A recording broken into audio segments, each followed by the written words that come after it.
அப்புறம் பாட்டு கேட்டேன். நல்லா இருந்துச்சு. நான் ரொம்ப சூப்பர்லாம் சொல்ல மாட்டேன். It's okay. ஏன்னா ஃபஸ்ட் படம் அது ஆக்சுவலாக.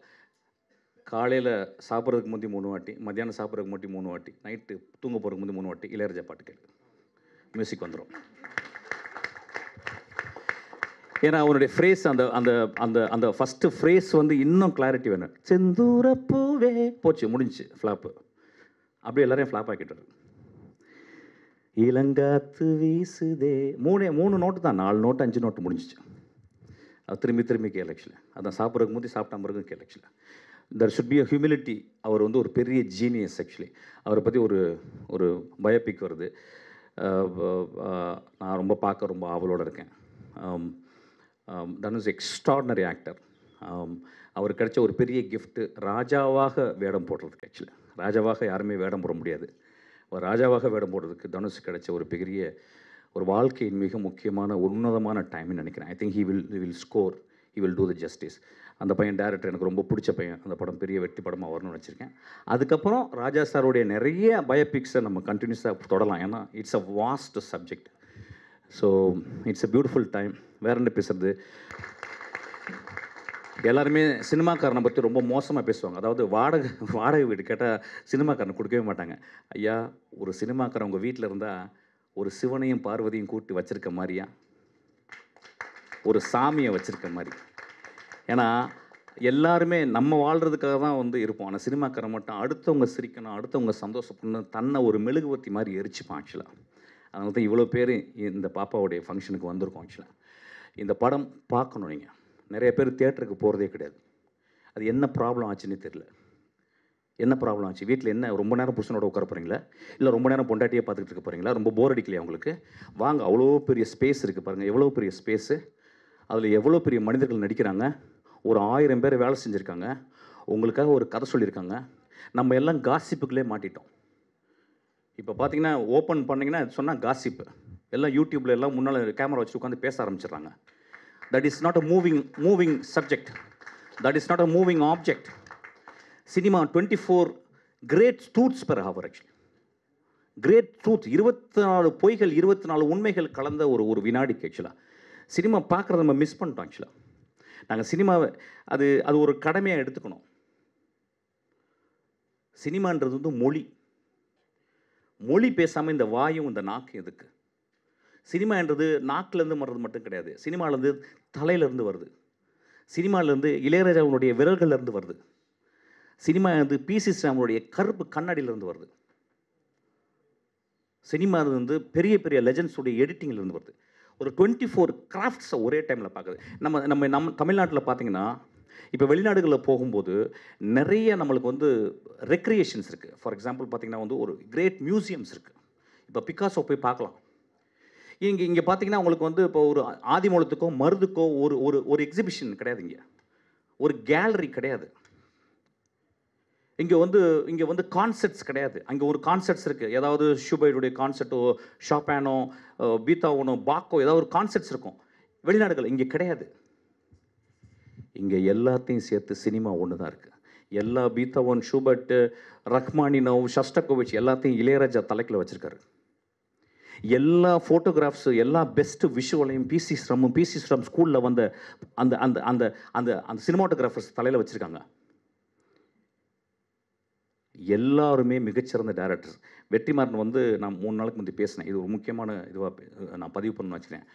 நான் வந்து கேட்டேன், வெற்றி என்ன பண்ணுறீங்க வெற்றி, சரியாக தூங்குறீங்களா அப்படின்னு கேட்குறேன். வெற்றி நானும் ஒன்றா வேலை செஞ்சோம். கதிர்ட்டு ஒன்றா வேலை செஞ்சேன். என்னுடைய நண்பன், நல்லா படிக்கிற நண்பன். அப்போ நான் சொன்னேன், எப்படி இருக்குது வாடிவாசல் எப்படி வரணுன்னு. ராஜா நல்ல வேலை பேசுனீங்க இந்தங்க அப்படின்னு வாடிவாசலுடைய அந்த நாவல்லேருந்து அவன் திரைப்படமாக போடும் அந்த அந்த அந்த பகுதியை எனக்கு சொன்னான். நண்பர்களே, இந்தியாவில் படைக்க போகிற இன்னொரு மிகச்சிறந்த படைப்பாக நான் அதை பார்ப்பேன். அந்த வாடிவாசல் அவ்வளோ பெரிய ஹிட் ஆகும்.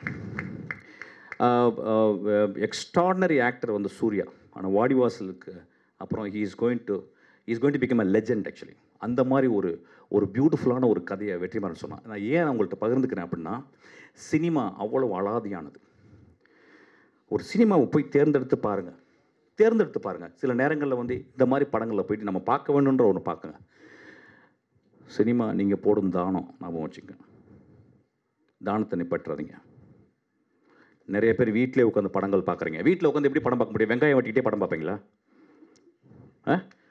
இல்லை புருஷனை திட்டிக்கிட்டே பார்ப்பீங்களா படத்தை? இல்லை பொண்டாட்டி திட்டிக்கிட்டே பார்ப்பீங்களா?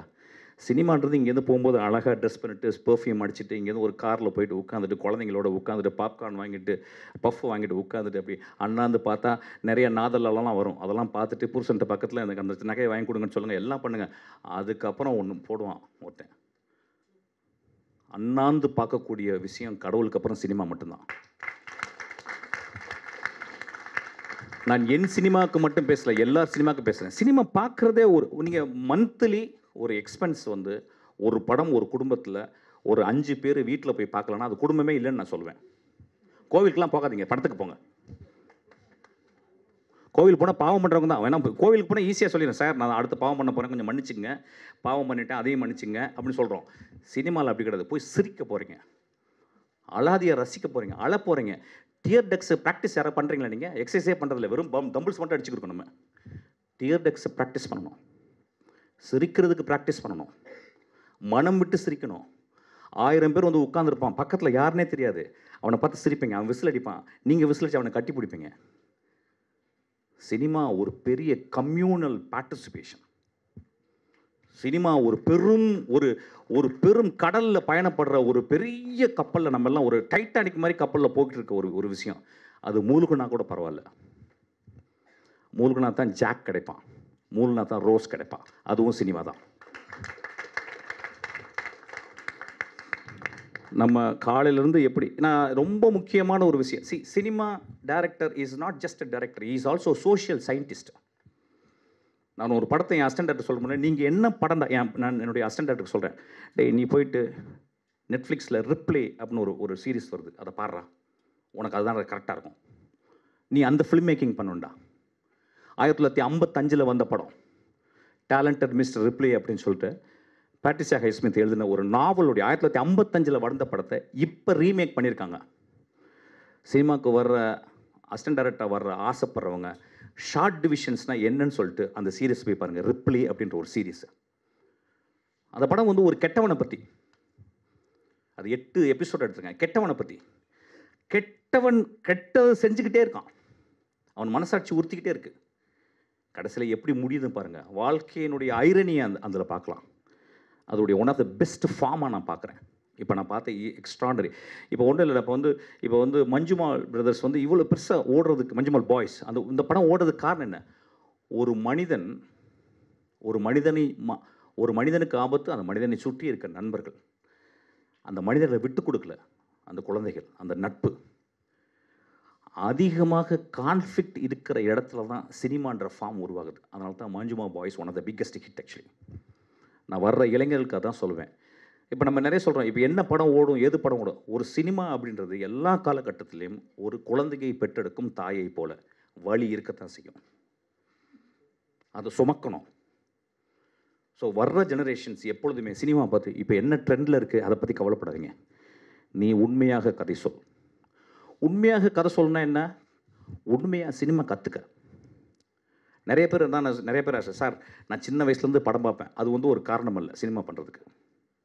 நீ சின்ன வயசுலேருந்து எல்லாருமே, எங்கள் அப்பா பார்க்குறாரு, எங்கள் தாத்தா பார்க்குறாரு, எங்கள் பாட்டி பார்க்குறாரு, எல்லாருமே பார்க்குறோம், பார்க்காதவங்க இல்லை. ஆனால் சினிமாவை செய்ய வருபவன் ஒரு 1000 பேர் தியேட்டருக்குள்ள வரான் அப்படின்னா, 1000 பேர் அண்ணாந்து பார்க்குறாங்க அப்படின்னா, அந்த 1000 பேரோட அறிவாளியாக அந்த 2.5 மணி நேரத்தில் இருக்கணும் அந்த டேரக்டர். அது ரொம்ப முக்கியம். அப்போ 1000 பேர் அண்ணாந்து பார்க்கறதுக்கு அந்த படத்தில் இதுவரை நான் பார்க்காத காட்சி, இதுவரை நான் கேட்காத கதை, இதுவரை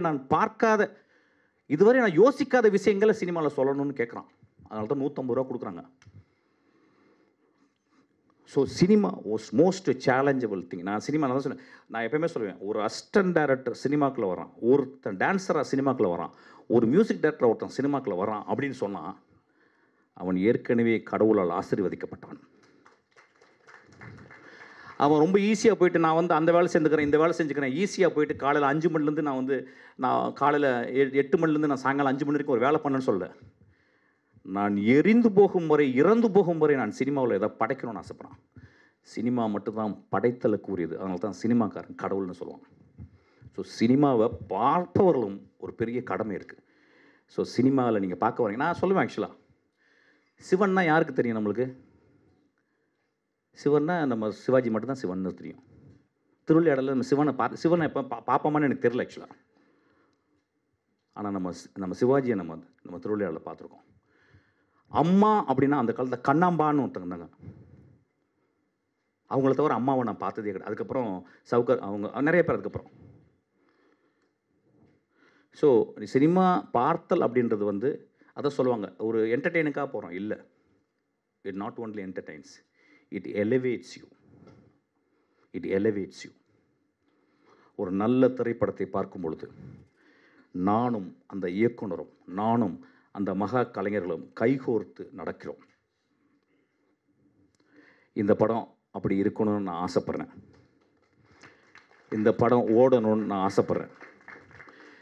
அதனால் 36 மார்க்கை 50 போடுங்க, 30 மார்க்கை 40 போடுங்க. இந்த குழந்தைக்கு வழி விடுங்க. இவ வந்து டான்ஸ் மட்டும் நான் பண்ணி நான் சாகணும்னு ஆசைப்படல. நான் டைரக்டும் பண்ணிட்டு